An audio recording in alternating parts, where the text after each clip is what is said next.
Hey guys, I'm your host Olivia and you're listening to BCT, a Christian podcast that enables you guys to hear stories of people from all different backgrounds talking about their walk with Christ. Follow and subscribe so you never miss an episode. Today I'm joined by Julie Courtney. Hi Jules. Hi Liv. How are you? I'm okay, I think. Thank you. Good, I'm glad. So I'd love to know a bit about yourself, stuff you like, your interests. Okay, so I work in a solicitor's office, and when I'm not working, I love spending time with my friends, going, having a spa day, going for massages, love reading and love chocolate. Who doesn't? I like chocolate too. We can share, maybe. There's a picture, isn't there, of you and my mum with like a Dairy Milk or Galaxy, of course. Yes, Galaxy. yes. In one of our ladies' weekends away. Yes, we are known to share chocolate. Right, so talk about a bit about your childhood then. What did that look like? Okay, so I was an only child, not a spoiled brat, okay? Although some people wouldn't agree. But I was an only child, but grew up. When my mum and dad moved up to the estate that they lived on, there was quite a lot of young families, so never really felt alone. Had neighbours and they had a little girl, so we were very friendly. Before I went to school, she had me reading because she was about 2 years older than me. So, and just grew up. The neighbours used to go to church, so because they were going, I wanted to go. Up to that point, none of the family, my mum or dad hadn't gone. And then we just started going to church. So I was quite involved in the children's work, going, and then went on to the youth. So yeah, I spent quite a lot of time then in church as well. Amazing. So tell me about the time you accepted Jesus into your life. Right. Well, I've been thinking about this question because it's quite hard to pinpoint it. Okay. Because I'd always been brought up in church, I always knew the stories. I always knew that if you wanted to go to heaven, you had to be sorry for your sins and accept Jesus into your life. But I do remember at one point when I was about 11, the minister speaking on Acts and saying about heaven and hell. And I think that night I realised that I wasn't a Christian and that I was going to hell if I didn't accept Jesus in.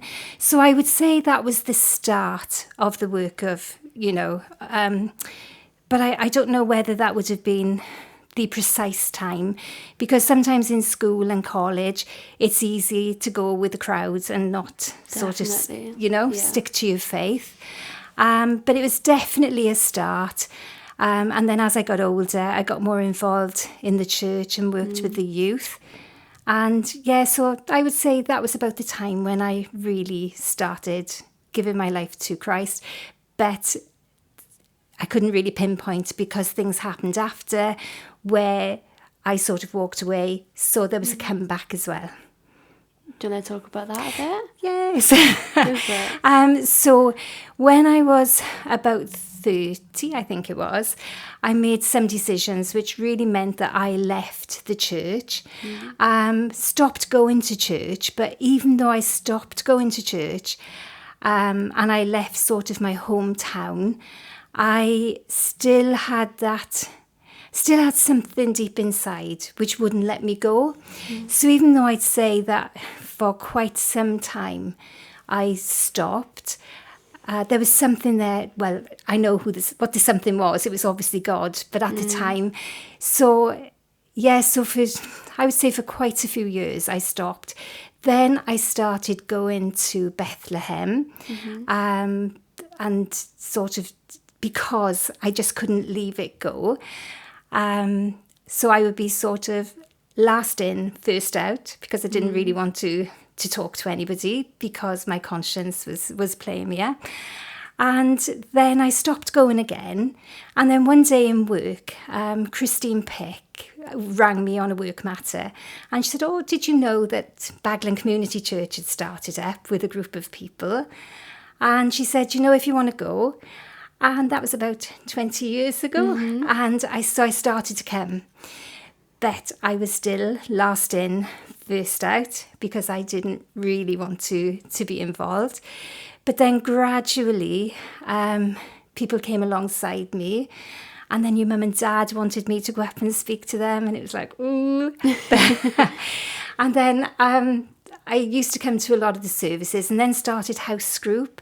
And I always remember we were doing the purpose-driven life. And then after one evening, your mum actually said, let's close in prayer. And she made a comment and she said, we're all Christians here. And those words sort of hit me, and it was like, sometimes it's easy to be a Christian on the outside, but what you like inside is a different thing. And I left that night, and Karen Stone came out behind me, and she said, I told her how I felt, and she said, why don't you come down tomorrow night to talk? And I went down, and that was sort of, yes, the God bringing me back into his presence and to his people, and then to have fellowship instead of running away. Yeah, it's important, isn't it? Oh, definitely. Definitely. And it's lovely to have people now that you can trust, that you can talk to. I think that is so important, you know? No, I agree, definitely. Yeah. Oh, good story, Jules. So how has welcoming Jesus into your life changed everything and made things, I guess, easier to cope with? If they have. Do you know, there have been certain things, and I look back and I just realise how faithful God has been. So in spite of my unfaithfulness, God has remained faithful throughout. So there's been different periods in my life where God has really spoken to me. There was a time when I had a hysterectomy, and that was coming to terms with the fact as well that I'd never have children. That was really tough, but that was one of the closest times that I felt God coming alongside me. And, you know, just walking me through it. And even though I couldn't have children, God has blessed me with a stepdaughter who is just called a daughter, and 2 fabulous grandchildren. So, you know, in spite of things, God gives. And he's good. And then we went through my dad's illness, where he had dementia, and it was really tough. And some nights I would just go home and sort of cry to Peter. And I remember one night saying, do you know, God, I've got to give this to you, because if I carry on like this, I'm not going to be any good to anybody. And the peace that I felt when I handed it over was absolutely amazing. So, you know, I'm not saying it was easy, but that handing over to God and saying, I can't control it, God, but you can, and I've got to walk with you, was amazing. So yeah, God has been good in so many ways in spite of my unfaithfulness. Amazing. He's always good, isn't he? And he is, all the time. We may not see it and we may not like how he's good, but yeah, he is good all the time. So you've talked a little bit about how you've served in the church, and you know, you were my teacher growing up. Well, I started teaching you when I was about 12, wasn't I? So what does it mean to serve others then? And what are ways that people can serve others? So I think it's just find it. Do you know, I think God gives us all gifts. And, you know, sometimes gifts can be noticeable. So some gifts you will always see people doing. And, you know, people think then that I can't do, you know, that's not me. What can I do? But, you know, sometimes it's simple things like just texting somebody if they're on your heart, you know, going to speak to somebody, just letting somebody know you're there. It's just having that time for people and sort of listening to the promptings that God gives you to get in touch, you know, with people. And yeah, there are big things, but, you know, sometimes don't miss out on doing the smaller things because God honours them as well. So like I loved teaching. I loved teaching you, Olivia. I really did. And I love teaching. But unfortunately now I'm a bit older and, you know, those days are gone. but you know, always look out for the small things as well. Do you know, it's not sort of looking for the big things to be seen. It's looking for the small things. Because I know your mum has often said to me, we built up our treasure in heaven. So it's not always to be seen. It's a thing of doing things to just bring glory to God.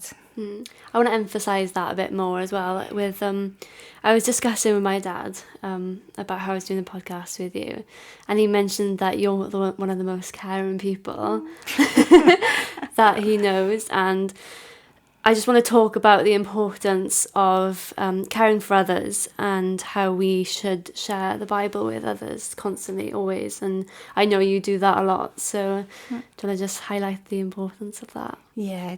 Do you know, sometimes it's just coming alongside somebody. Yeah. You know, you might... sometimes God just gives you names, you know. But, you know, if something's happened or you know that somebody's going through something, it's just a thing of saying, look, you know, I'm there.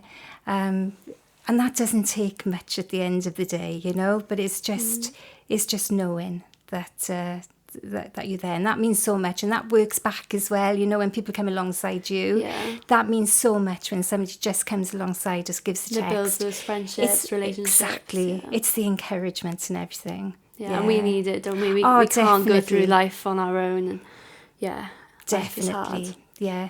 I was thinking, because you had sent me the questions before, you know, and I remember one of our Easter, with our ladies group, we were doing Easter and we were looking at the Last Supper.